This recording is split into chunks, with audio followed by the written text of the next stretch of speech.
ಒಂದು ಶಾಸಕರು ಡೆಲ್ಲಿ ಹೋಗುವಂತ ಅಧಿಕಾರ ಅವರೆಲ್ಲರಿಗೂ ಇದೆ. ಅವ್ರು ಯಾವ ಕಾರಣಕ್ಕೆ ಹೋಗಿದ್ದಾರೆ ಏನು ಅನ್ನೋದನ್ನ ಅವರು ಹೇಳ್ಬೇಕಾಗ್ತದೆ. ಇದೀಗ ನಾನು ನೋಡ್ತಾ ಇದ್ದೆ ಡಿ ಕೆ ಶಿವಕುಮಾರ್ ಅವ್ರು ಹೇಳ್ತಾ ಇದ್ರು ಶಾಸಕರು ತಾವು ಸಚಿವರಾಗಬೇಕು ಅಂತ ಒಂದು ದೃಷ್ಟಿಯಿಂದ ಹೋಗಿದ್ದಾರೆ ಅಂತೇಳಿ ಈಗ ಒಂದು ಸ್ಪಷ್ಟನೆಯನ್ನು ಕೊಡ್ತಾ ಇದ್ರು. ಅವರೊಂದು ಹೇಳಿಕೆಯನ್ನು ಕೊಡ್ತಾ ಇದ್ರು. ಒಂದು ಹೇಳ್ತೇನೆ, ನಮ್ಮ ಪಕ್ಷದಲ್ಲಿ ಹೈಕಮಾಂಡ್ ಇಸ್ ಸುಪ್ರೀಂ. ಹೈಕಮಾಂಡ್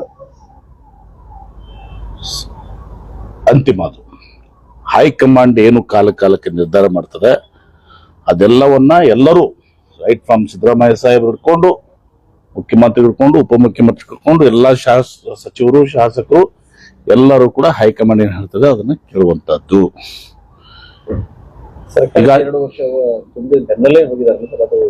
ಅದೇನೇ ಇರ್ಬೋದು.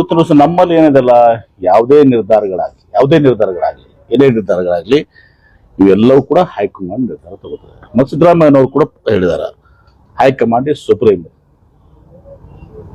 ಹೈಕಮಾಂಡ್ ಏನ ನಿರ್ಧಾರ ತಗೋದ ಎಲ್ಲರೂ ಇವತ್ತು ಚಾಚು ತಪ್ಪದೆ ತೆರೆಬಾಗಿ ಒಪ್ಕೊಳ್ಳುವಂತದ್ದು ನಮ್ಮ ಪಕ್ಷದಲ್ಲಿರುವಂತ ರೂಢಿ.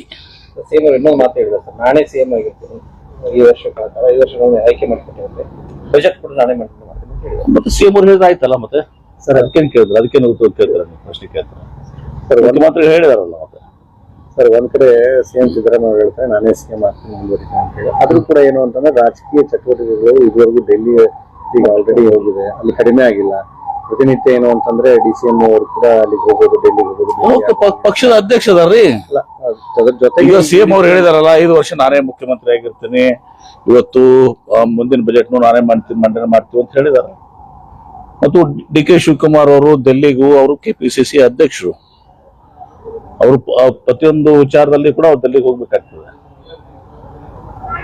ಅದಕ್ಕೂ ಹೋಗ್ಬೇಕಾಗ್ತದೆ. ಬೇರೆ ಬೇರೆ ಅನೇಕ ವಿಚಾರ ತಮ್ಮ ವ್ಯಾಪಾರ ಸಲುವಾಗಿ ಹೋಗ್ಬೇಕಾಗ್ತದೆ. ಅನೇಕ ಸಲ 108 ಕೇಸ್ಗಳು ಅವ್ರ ಮೇಲೆ ಹಾಕಿದಾರೆ. ಅದಕ್ಕೂ ಅವ್ರು ಹೋಗ್ಬೇಕಾಗ್ತದೆ ವಕೀಲರ ಹತ್ರ. ಅದು ಹೀಗೆ ಇದೆ.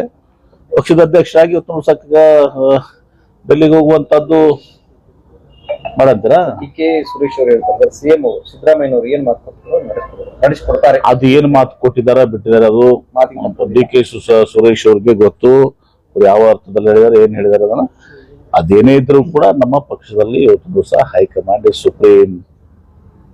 High command is supreme for every one. ಮತ್ತೆ ಈ ಎಲ್ಲಾ ವಿಚಾರಗಳಲ್ಲಿ ನಾವೇನು ಮಾತಾಡಿದ್ರು ಪ್ರಯೋಜನ ಇಲ್ಲ. ಈ ಎಲ್ಲಾ ವಿಚಾರಗಳಲ್ಲಿ ಇವತ್ತು ದಿವಸ ಹೈಕಮಾಂಡ್ ನಿರ್ಧಾರ ತಗೋತದೆ.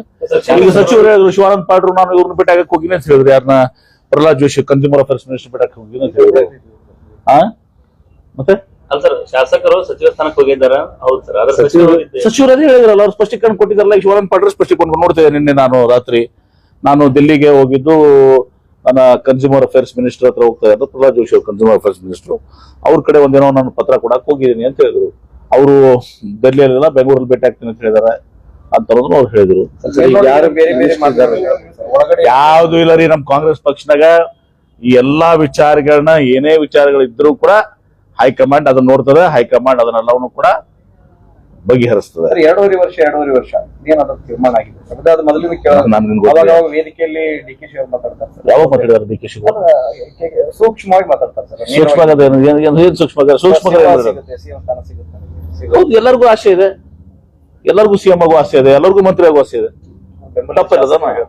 ಸ್ವಾಭಾವಿಕವಾಗಿರ್ತು, ಎಲ್ಲರಿಗೂ ಇರ್ತದೆ. ನಮ್ಮ ಜಿಲ್ಲೆಗೆ ಸೌಭಾಗ್ಯ ಸಿಗ್ಬೋದು. ಅದು ನೋಡೋಣ ಮುಂದೆ.